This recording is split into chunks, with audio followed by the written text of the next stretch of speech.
ស្វាគមន៍និងស្ដាប់ដំរុយឆ្នោតខ្មែរប្រចាំថ្ងៃដើម្បីជាកម្លាំងចិត្តសូមពុកម៉ែបងប្អូនចុច like និងសញ្ញាជាម្នាក់មួយផង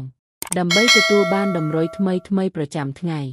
ដំរុយឆ្នោតខ្មែរនៅថ្ងៃនេះគឺថ្ងៃទី9ខែធ្នូឆ្នាំ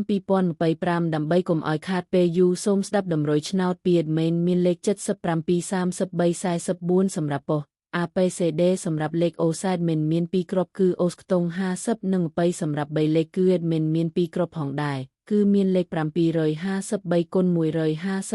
159គុណបើសិនជាពុកម៉ែបងប្អូនស្រឡាញ់និងពេញចិត្តលេខទាំងនេះពុកម៉ែបងប្អូនអាចយកលេខទាំងនេះទៅផ្សងសំណាងបានជាចុងក្រោយសូមជូនពរពុកម៉ែបងប្អូនដែលយកលេខខាង admin ទៅផ្សងសំណាងហេងយើងទាំងអស់គ្នាជូនពរពុកម៉ែបងប្អូនជួបតែសំណាង